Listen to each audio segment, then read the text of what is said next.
بسم الله الرحمن الرحيم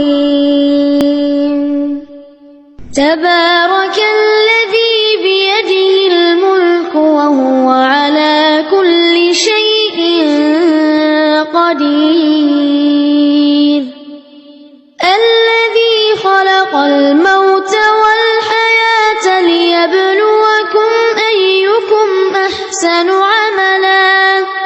وهو العزيز الغفور الذي خلق 7 سماوات طباقا ما ترى في خلق الرحمن من